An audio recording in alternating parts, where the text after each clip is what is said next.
And ఒకటి చెప్పండి, ఇంత మీ ఎనర్జీ లెవెల్స్ అనేది అందరికీ తెలుసు, బట్ ఇంకా నేను ఒక ప్రేక్షకుడికి అడుగుతున్నమాట, ఇది ఇంత ఎనర్జీ ఉన్న మనోజ్కి ఇంకా పడాల్సినంత తగ్గట్టుగా ఏదో సినిమా రాలేదు ఇంకేదో వెళితే అని ఫీల్ అవుతుంటాను నేను, నాలాంటి వాళ్ళు చాలా మంది. ఏంటి దాని వెనుక రీజన్ ఏంటి? ఇంకా మీరు ఆ లోటు మీకు ఉందా? నాకు లేదు ఆ లోటు, జనాలకు ఉంది, నా వెల్ విషెస్ అందరికి ఉంది ఆ లోటు, బట్ నాకు ఆ లోటు లేదు. So I'm happy what I'm doing. Success failure అనేది వచ్చినప్పుడు వస్తుంది, అది వచ్చినప్పుడు ఎవరు ఆపలేరు. So the range of success as long as నన్ను తిట్టుకోకుండా నేను చేసిన సినిమాలు అబ్బా అనకుండా ఉంటే చాలు, అప్పుడు అనకుండా కాపాడుకుంటూ వస్తున్నాను. So in that as an actor I'm success in that way. అందరూ ఒప్పుకుంటారు. లైక్ నా సాటిస్ఫాక్షన్ అక్కడ వరకు రైట్. సో నా సాటిస్ఫాక్షన్ సక్సెస్ కి ఫెయిల్యూర్ కి అసలు సంబంధమే లేదు నాకు. నా హ్యాపీనెస్ దాంట్లో పెట్టలేదు నేను, నా హ్యాపీనెస్ పనులు పెట్టాను. అండ్ మీరు పాటలు రాస్తారంట, నిజమేనా? అప్పుడప్పుడు. ఏది సినిమాలో రాశారేమన్నా? ఇది ఈ సినిమా ఇదని కాదు, మామూలు ఇంతకుముందు ఏదన్నా అంటే చిన్న చిన్నగా రాశానండి. పిస్తా సాంగ్ మిస్టర్ నోకేనని రాశాను ఎక్కువ. Okay okay. పిస్తా సాంగ్, మళ్ళీ ఒక బ్రేకప్ సాంగ్ ఉంటుంది దాంట్లో. దాంట్లో టైటిల్ మీద పడుద్దా? ఆ 2 సాంగ్లు పడుతుంది ఆ సినిమా. పోటుగడ్డలో రాసినట్టున్నాను ఒకటే, రెండు అలా రాసిన గుర్తులేదండి. ఏదో ఆ సిచ్యువేషన్ లిరిక్ రైటర్ దొరక్క టైం అయిపోయి లాస్ట్ నుండి షూటింగ్ వెళ్ళి అలాంటి సిచ్యువేషన్ రాసిన తప్ప దీర్ఘంగా కూర్చొని రాసిన మాత్రం లేదు నేను. ఇది ఏమంటారు, ఫర్ సిచ్యువేషన్ తప్పక చేస్తారంటారు చూడండి, కరెక్ట్ సమయం దొరకట్లేదు నాకు. సో అలాగే అనమాట.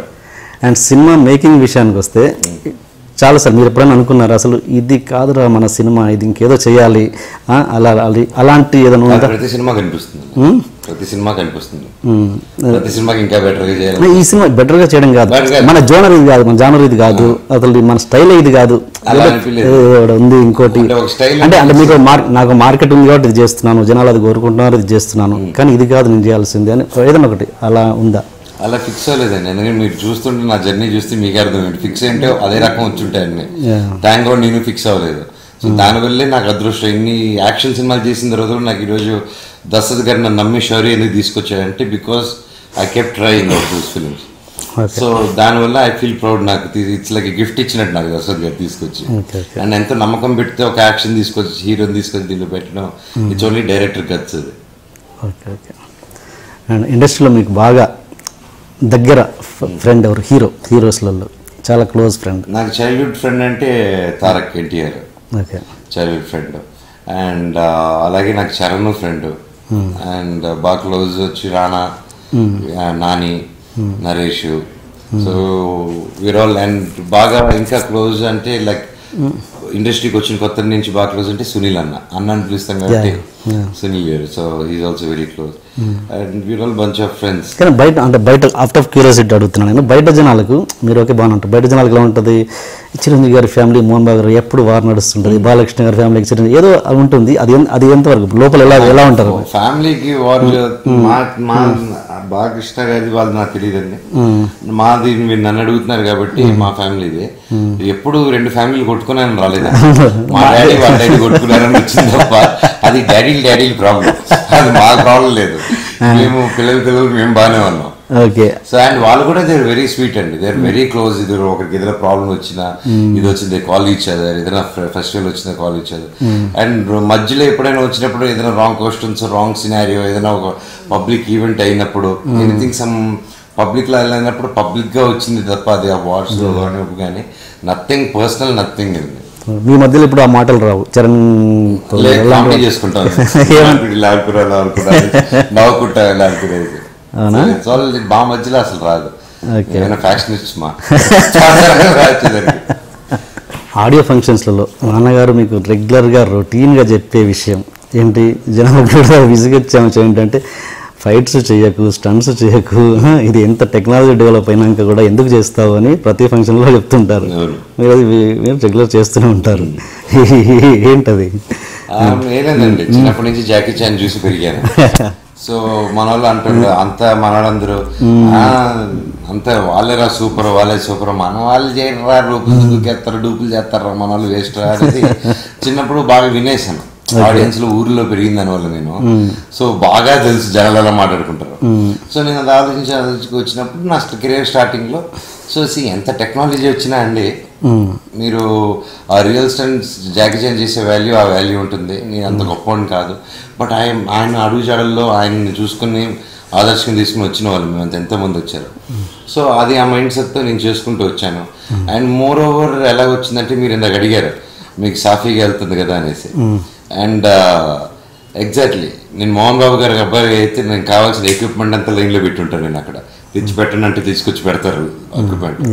బట్ నేను అలా ఫీల్ అవ్వలేదు. నేను యాక్టర్గా ఈ సినిమాకి నాకు మార్కెట్ ఎంత వచ్చింది, ఈ సినిమాకి ఎంత ఉంది, కానీ నా విజన్, నా మెంటాలిటీలో, నా మైండ్ సెట్కి అంత పెద్ద ఫైట్ తీయాలని ఉంది. ఎలా చేస్తాం, ఈ ఎక్విప్మెంట్ లేదు, గ్రాఫిక్స్ ఖర్చు పెట్టలేం, ఇప్పుడు ఒకే ఛాన్స్ వెళ్ళి దూకాలి, దూకేమని వచ్చి ఇది జరిగింది అంతే తప్ప కొవ్వెక్కి కాదు. బడ్జెట్ ఉంటే నేను హ్యాపీగా వాడుకుంటాను. నా మాక్సిమం ఫైట్స్ నేను కంపోజ్ చేసిన ఫైట్స్ అన్ని 1 డే. పోర్టుగాడ్లో 3 ఫైట్లు ఉంటాయి ఇంక్లూడింగ్ క్లైమాక్స్. 3 ఫైట్లు 1 డే అంతే షూట్ చేశాను. రెండో రోజుకి ఫైటింగ్ కలిసి ఫైట్ మాస్టర్ లేకుండా మీరు ఓన్గా కంపోజ్ చేశారు. నేను ఇంకా రాంబాబు మాస్టర్ అనేసి ఇద్దరు కలిసి ప్లాన్ చేసుకుని 1 డే ఇప్పుడు నేను రాంబాబు మాస్టర్ కలిసి చేసుకుంటూ ఉంటాం. ఫైట్ మాస్టర్ లేకుండా చేసింది ఏం లేదు మీరు? ఇప్పుడు రాంబాబు మాస్టర్ ఎవరో ఒకరు ఉంటారు. మనోజ్, హీరో మనోజ్కి చాలా కోపం ఎక్కువ అని సెట్లో, అసలు కోపం వస్తే ఇంకా తట్టుకునే పరిస్థితి లేదు అని, ఎవరు కనబడతారని కొట్టేస్తాడని, అంతేనా? నిజమేనా? లేదండి, సెట్లో ఎప్పుడు కొట్టలేదండి. కొడితే గిడితే బయట తప్ప సెట్లో ఎప్పుడు కొట్టలేదు. బయట ఎవరిని కొట్టారు? బయట ఎవరిని కొడితే గిట్టే నిజమా ఇది? లేదండి, సెట్లో ఎప్పుడు అలా లేదు. జస్ట్ టాక్ వచ్చేది. We are always fun in the set. And ఒకే ఒక చోట నాకు ఉన్న కోపం ఎప్పుడు వస్తుందంటే యాక్షన్ అండ్ డైరెక్టర్ ఎక్స్ప్లెయిన్ చేస్తుంటారు. అప్పటి వరకు మేము గమ్మున ఉంటాం, అందరికి వర్క్ ఇస్తాం, అన్ని డిపార్ట్మెంట్లో వర్క్ చేస్తారు. అండ్ ఆ ఒక 5 minutes హిస్టరీలో నిలబడేది కెమెరా ముందు ఫేస్ అయినప్పుడు. డైరెక్టర్ హీరోకి చెప్పేది, హీరో అర్థం చేసుకునేది, యాక్ట్ చేసేది, రేపు చూసేది అదే ఆడియన్స్. ఆ 5 నిమిషాలు సైలెన్స్ మెయింటైన్ చేయమంటాం సెట్లో. అండ్ ఆ 5 నిమిషాలు మీరు చెప్తుంటే వింటుంటే ఒక 2 సార్లు డిస్టర్బ్ అయ్యారు అనుకోండి, 3వ టక్కి తిరిగి ఏమంటారో నాకే తెలియదు అనేసి మళ్ళీ సైలెంట్ అయిన తర్వాత తిరిగిపోతాడు. ఆ క్వాలిటీ నాకు ఉంది. అది ముందే సినిమా స్టార్టింగ్లో నేను అందరూ డైరెక్టర్తో పాటు కూర్చొని పెట్టి ఈ సినిమా ఫస్ట్ నుంచి చెప్పేస్తాను, ఇది మీకోసం, మీ రెస్పెక్ట్ కోసం నేను చేస్తున్నాను. అప్పుడు మీకు వాళ్ళు మాట్లాడితే నాకు కాదు, మీకు యాజ్ ఎ క్యాప్టెన్ మీకు మర్యాద ఉన్నట్టు. సో అందుకే నేను మీకు రెస్పెక్ట్ ఇచ్చి వినేటప్పుడు వాళ్ళు మాట్లాడితే అరుస్తాను. అదొక చోట, అది మాత్రం మీరు అరుపు లేకుండా చూసుకోండి నాకు అనేసి. And which is very important. ఇప్పుడు మన సెట్ మాట్లాడుతుంది, ఇప్పుడు వాళ్ళు మాట్లాడుకుంటున్నారు అనుకోండి, మీరైనా ఏంటయ్యా అంటారు. అండ్ ఇది ఇంకా ఎక్కువ మాకు, ఇది చరిత్రలో మిగిలిపోతుంది, జీవితాంతం మిగిలిపోతుంది ఒక సినిమా లాగా. అది గొప్ప సినిమా కావచ్చు, ఫ్లాప్ సినిమా అవ్వచ్చు, ఏదైనా నువ్వు చేసే పని కరెక్ట్గా ఉండాలి, సక్సెస్ ముడియకూడదు నీ వరకు. అంతేగాని ఎప్పుడు సెట్లోకి వెళ్ళిపోయి కొట్టడాలు ఇప్పుడు ఎవరండి. ఓకే, ఎందుకంటే ఇంతకుముందు నేను జర్నలిస్టులను చూసే అందరినీ హక్ చేసుకోవాలంటే అంత కలిసిపోయే హీరోలు చాలా తక్కువ మంది ఉంటారు. అండ్ అలాంటి హీరో వెనుక ఇలాంటి టాక్ ఏంటని నేను ఆ హీరోస్ తోటి అంటే వస్తుంది. అగ్రెసివ్ షూటింగ్ ఫైట్ సీక్వెన్స్ ఉన్నప్పుడు ఆ మూడ్లో అలా ఉంటాను కదా. సో ఎవరైనా వచ్చేసి వేరే ఏదైతే సొల్లు మాట్లాడాలంటే ఐ వాంట్ ఎంకరేజ్ దట్. ఆ మూడ్లో ఉన్నప్పుడు maybe I will come across as an angry guy. అప్పుడు ఇప్పుడు వచ్చేసి ఏం బాబాయ్ ఏంటంటే అనేసి అటు వెళ్ళిపోతాను. ఎందుకంటే నా మూడ్ అక్కడ ఉంది, నన్ను నమ్మకం చాలా మంది ఉన్నారు అక్కడ. ప్రొడ్యూసర్ నమ్మి డబ్బు ఇస్తున్నాడు, ఆయన డబ్బులు నేను సొల్లు మాట్లాడినా ఏంటి అంతే, అంతకంటే బూతి ఏది ఉండదు. డబ్బు ఇచ్చినప్పుడు మూసుకుని కుక్కలాగా పని చేయాలి. That is correct.